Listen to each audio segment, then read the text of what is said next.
Imaginez un monde sans réseaux sociaux. Pas de Facebook, pas d'Instagram, pas de WhatsApp.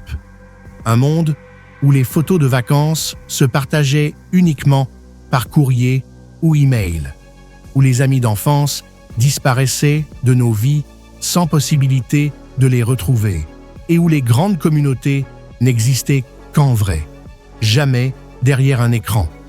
C'était il n'y a pas si longtemps.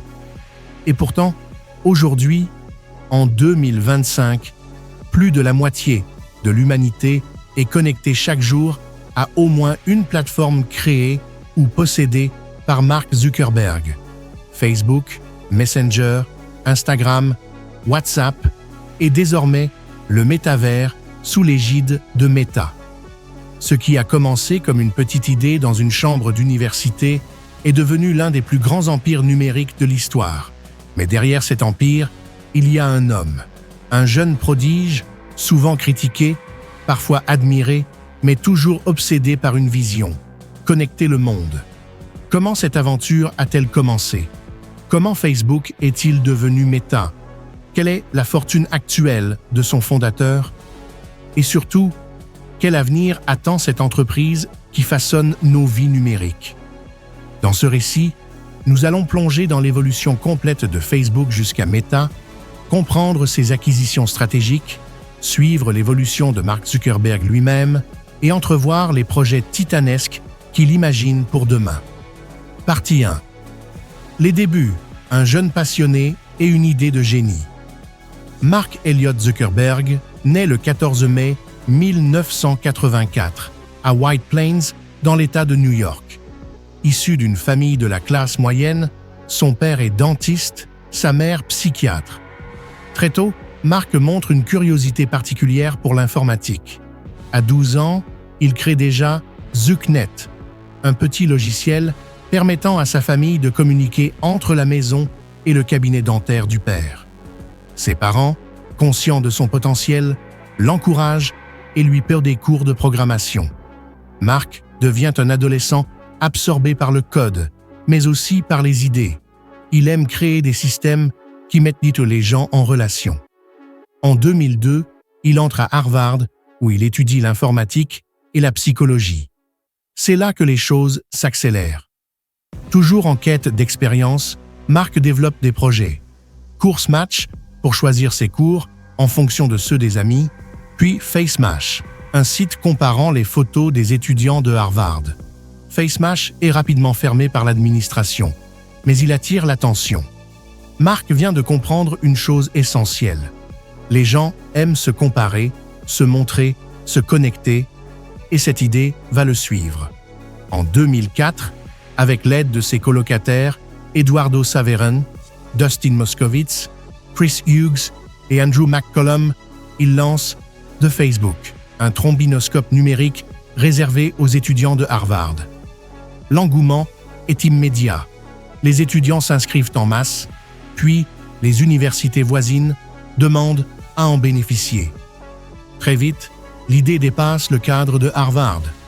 Ce qui n'était qu'un projet d'étudiants est en train de devenir une révolution. Partie 2.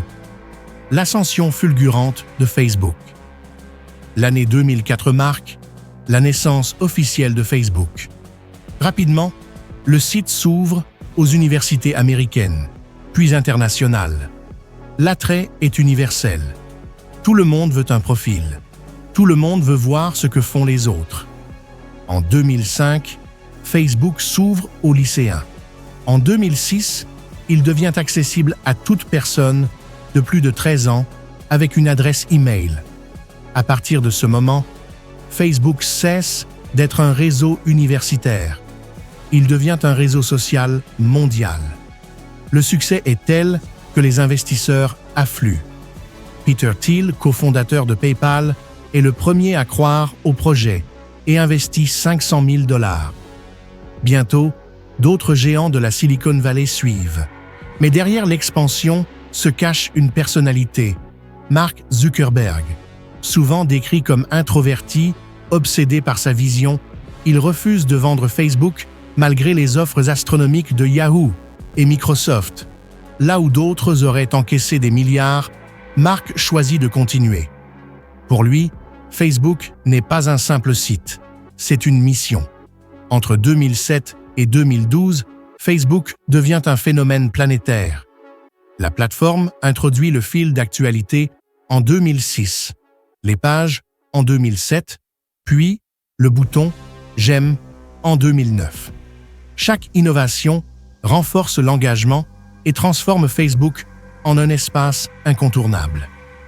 En 2012, l'entreprise entre en bourse. L'introduction est chaotique, mais quelques années plus tard, Facebook devient l'une des sociétés les plus puissantes au monde. Partie 3. Les acquisitions stratégiques. Mark Zuckerberg comprend rapidement que pour garder Facebook dominant, il faut anticiper les tendances. En 2012, il rachète Instagram pour $1 milliard. À l'époque, beaucoup jugent ce montant excessif pour une simple application de partage de photos. Aujourd'hui, Instagram est l'un des piliers de Meta. En 2014, il rachète WhatsApp pour $19 milliards, une somme record. WhatsApp compte alors 450 millions d'utilisateurs. Aujourd'hui, c'est plus de 2 milliards. La même année, il acquiert Oculus VR pour 2 milliards, entrant ainsi dans le monde de la réalité virtuelle. Ces acquisitions ne sont pas de simples coûts financiers, elles traduisent une stratégie. Zuckerberg sait que les jeunes peuvent délaisser Facebook, mais avec Instagram, WhatsApp et Oculus, il s'assure de rester incontournable. Partie 4. Les controverses et les critiques. Avec la puissance viennent aussi les problèmes. À partir de 2016, Facebook est accusé d'avoir permis la diffusion massive de fausses informations pendant l'élection américaine. Puis vient le scandale de Cambridge Analytica en 2018, révélant l'utilisation abusive des données personnelles de millions d'utilisateurs. Mark Zuckerberg est convoqué devant le Congrès américain, interrogé sur la protection des données et le rôle de Facebook dans la société. Ces auditions marquent une étape. Zuckerberg n'est plus seulement un génie de la tech, il est aussi un acteur politique mondial, obligé de rendre des comptes.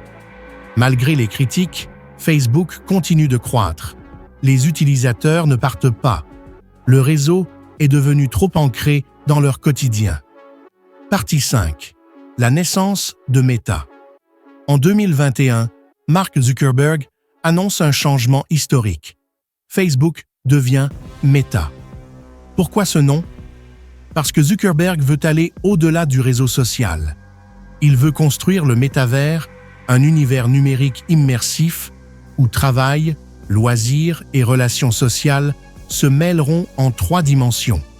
Le changement de nom symbolise une transition.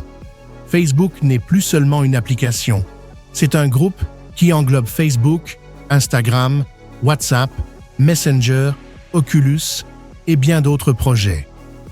Zuckerberg investit des dizaines de milliards dans le métavers, avec l'espoir de créer la prochaine grande révolution numérique. Partie 6. La fortune et la puissance de Zuckerberg. En 2025, la fortune de Mark Zuckerberg dépasse les 120 milliards de dollars, faisant de lui l'un des hommes les plus riches du monde. Mais plus que sa richesse personnelle, c'est son pouvoir qui impressionne. À travers Meta, il contrôle une part immense de la communication mondiale. Chaque jour, plus de 3,5 milliards de personnes utilisent ces applications. Cela signifie qu'une personne sur 2 dans le monde est reliée, directement ou indirectement, à une plateforme de Mark Zuckerberg. Partie 7. Les projets d'avenir. Mais Zuckerberg ne s'arrête pas là. Ses projets incluent le développement massif du métavers via Horizon Worlds, l'intelligence artificielle intégrée dans toutes les plateformes Meta, les lunettes connectées en partenariat avec Ray-Ban, de nouvelles expériences sociales immersives qui pourraient transformer la manière dont nous travaillons, apprenons et communiquons. Pour lui, l'avenir est clair. Le monde numérique doit être aussi réel que le monde physique. Conclusion, de sa chambre d'étudiant à Harvard à l'un des sièges sociaux les plus puissants de la planète, Mark Zuckerberg a parcouru un chemin unique. Son obsession pour la connexion humaine a donné naissance à un empire qui s'appelle aujourd'hui Meta. Son histoire n'est pas seulement celle d'un milliardaire de la tech, mais celle d'un homme qui a profondément transformé notre manière de vivre. Et l'aventure est loin d'être terminée. Car si Facebook a changé le monde, Meta pourrait bien redessiner notre avenir.